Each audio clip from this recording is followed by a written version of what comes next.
तर आता संजू दादांनी सांगितलं की सुधीर दादा त्यांचा वार्ड सोडून इथं त्यांच्या सोबतीला आले।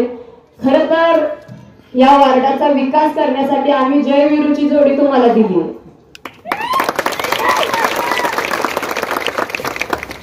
दादांनी सांगितलं की आपल्याकडे नगरपालिकेचा 2.5 वर्षाचा कालावधी होता। त्या काळामध्ये नाण्यांच्या माध्यमातून या सुधीर दादा असतील, संजू दादा असतील यांच्या माध्यमातून 2 हायमास्ट, 2 पाण्याच्या टाक्या, घरकुलाची जी योजना इथं राबवली गेली, अशा अनेक उपक्रम नाण्यांच्या काळामध्ये कमी कालावधी मिळालेला असताना देखील आपण जी कामं केलेली आहेत आणि जी कामं अपूर्ण राहिलेली आहेत ती पुढे घेऊन जाण्यासाठी कुठेतरी तुमच्या साथीची गरज आहे। इथं उपस्थित सगळ्याच महिला ज्या आहेत त्या माझ्या रोजच्या परिचयाच्या आहेत, रोजचा संपर्क आहे आपला इथला। काल मी इथं चहाला थांबलेले असताना माझी ताई मला म्हणाली की गेली 25 वर्ष मी इथून कामाला तिथं हॉस्पिटल पर्यंत जाते आणि आजही रोड इथला तसाच आहे, घाण तशीच आहे, गटार तशीच आहे, कधी ती स्वच्छ केली जात नाही। येता जाताना खूप त्रास होतो, कुठेतरी मनाला चटका लावून जाती वेदना होती की किती दिवस आपण या घाणीत राहायचं आहे। माझा उपस्थित पुरुषांच्या तुलनेत महिलांना या गोष्टीचा जास्त त्रास होतो। इथं उपस्थित महिलांनी मला हात वर करून सांगायचं की किती दिवस ह्या घाणीत आपण जगायचंय, कुठं तर बदल घडवायची गरज आहे का नाही? हात वर करून सांगा की गरज आहे की नाही बदलायची। आज आपल्या पंढरपूरचा चेहरा मोहरा बदलायचा असेल तर आपल्याला कुठेतरी आपला माणूस, आपल्या वेदना जाणून घेणारा माणूस तिथं नगरपालिकेत पाठवण्याची गरज आहे। आज कुठल्याही समस्याला सामोरं जात असताना रात्री कितीही वाजता तुम्ही सुधीर दादाला फोन करा किंवा संजू दादाला फोन करा, ही पोरं तुमच्या पाठीमागे येऊन भक्कम उभा राहण्यासारखी आहेत। दुसरा कोणता असा उमेदवार आहे की तुमच्यासारख्या गोरगरिबांच्या हाकेला धावून येणारा, याचा विचार करण्याची ही गरज आहे। आज पंढरपूरमध्ये या नगरपालिकेच्या निवडणुकीला सामोरं जात असताना अनेक प्रश्न समोर उभे राहतात की गेली 40 वर्ष सत्ता असताना देखील कुठलाच विकास आपल्या तालुक्यात झालेला नाही आणि आज कुठला अजेंडा, असा कुठली ब्लूप्रिंट तुम्ही घेऊन उतरलाय की येणाऱ्या 5 वर्षात ती पूर्ण करणार आहात तुम्ही? गेली 40 वर्षात तुमच्या हातून एकही काम चांगलं घडलेलं नाही आणि आता पुढच्या 5 वर्षात तुम्ही काय करणार आहात? वेळोवेळी आणि सगळ्यात महत्त्वाची गोष्ट, आज संविधान दिन आहे आणि संविधानाने दिलेला अधिकार नगराध्यक्ष पदाचा एक महिलेचा आहे। इथं भरपूर महिला आहेत। मी वेळोवेळी समोरच्या विरोधकाला आवाहन करते की महिलेचा अधिकार महिलेसाठी मर्यादित राहू द्या, समोर येऊन बोला, उमेदवाराला त्यांचे विजन मांडण्याची संधी द्या, पण कुठेतरी उमेदवाराला पाठीमागे ठेवून त्या ताईंचा आवाज दाबण्याचा प्रयत्न, समोरचा त्यांचे मिस्टर असू द्या, लक्ष्मण शिरसट असू द्या किंवा त्यांचा मुलगा विक्रम शिरसट करत आहेत, कुठेतरी हे थांबलं पाहिजे।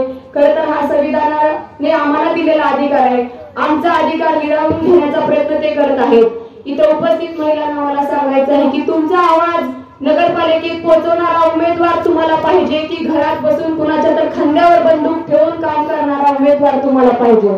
मी उत्तर मागते तुमच्याकडून की तुमच्या वेदना जाणून घेणारा उमेदवार पाहिजे, तुमच्या घरापर्यंत येऊन काम करणारा उमेदवार तुम्हाला पाहिजे की कुठेतरी 4-4, 10-10 हेलपाटे नगरपालिकेत घालायला लावणारा उमेदवार तुम्हाला पाहिजे?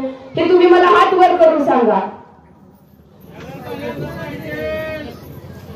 आपल्याला सन्मानाने जगायचं असेल आणि आपला स्वाभिमान जिवंत ठेवायचा असेल तर येणाऱ्या काळात 2 तारखेला मी नगराध्यक्ष पदाचा उमेदवार म्हणून माझा अनुक्रमांक आहे 2, विजयाची खूण नंबर 2 आणि संजू दादा आणि साधनाताईचा अनुक्रमांक 1 आहे आणि आपलं चिन्ह आहे रिक्षा।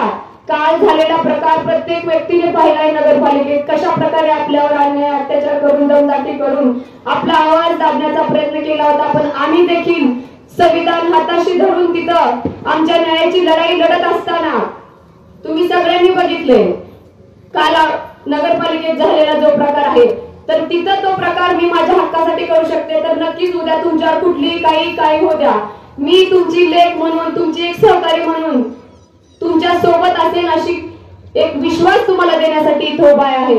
आणि म्हणून येणाऱ्या काळामध्ये कुणी काही सांगू द्या, कुणी काही तुम्हाला सांगू द्या, कुणालाही कुठल्याही भूलथापांना बळी पडायचं नाही। येणाऱ्या काळामध्ये आपल्या सर्वसामान्यांचा आवाज जर नगरपालिकेत पोहोचवायचा असेल तर रिक्षा या चिन्हासमोरील बटन दाबून आपल्या तिन्ही उमेदवारांना भरपूर मताने विजय करण्याचं काम तुम्ही करायचं आहे। आपलं एक मत कशासाठी पाहिजे? आपला आवाज नगरपालिकेत पोहोचण्यासाठी पाहिजे। इथं अनेक महिला आहेत, आपलं एक मत कशासाठी पाहिजे तर आपल्या महिला सक्षमीकरणासाठी पाहिजे. आपलं एक मत कशासाठी द्यायचं आहे तर नगरपालिकेत महिलांसाठी ज्या योजना येतात त्या कधीच आपल्यापर्यंत पोहोचत नाहीत, त्या तुमच्यापर्यंत पोहोचवण्यासाठी आपलं एक मत, प्रामाणिक मत योग्य उमेदवाराला द्यायची गरज आहे. आज इथे उपस्थित कितीतरी महिला हातावर पोट घेऊन जातात, त्यांना कितीतरी समस्याला सामोरं जावं लागतं, पण आपली दखल कुणीही घेत नाही. मंदिर परिसरात हातावर काम करणाऱ्या, हातावर पोट घेऊन जाणाऱ्या बायकांना तिथं कशा प्रकारची वागणूक दिली जाते ही तुम्हाला सगळ्या मायमाऊलींना माहित आहे. साधं रोजगार कामावर जायचं म्हणलं तरी आपल्याला घरातून कितीतरी समस्यांना गटार तुंबलेले असते, घरात पाणी शिरलेलं असते, अशा कितीतरी छोट्या गोष्टीला मोठ्या गोष्टीला सामोरं जाऊन आपल्याला कामावर जावं लागतं. आणि माघारी आलं तर परत तोच उद्योग आपल्याला मागे लागलेला असतो. तर कुठेतरी हे थांबवायचं असेल, आपल्या हक्काची लढाई आपल्याला लढायचं असेल तर येणाऱ्या काळामध्ये आपल्याला परिवर्तन घडवायचं आणि ही वेळ तुमची आहे, माझी आहे. परिवर्तन जर घडवायचं असेल, बदल जर घडवायचा असेल तर रिक्षा हे चिन्ह लक्षात ठेवायचं.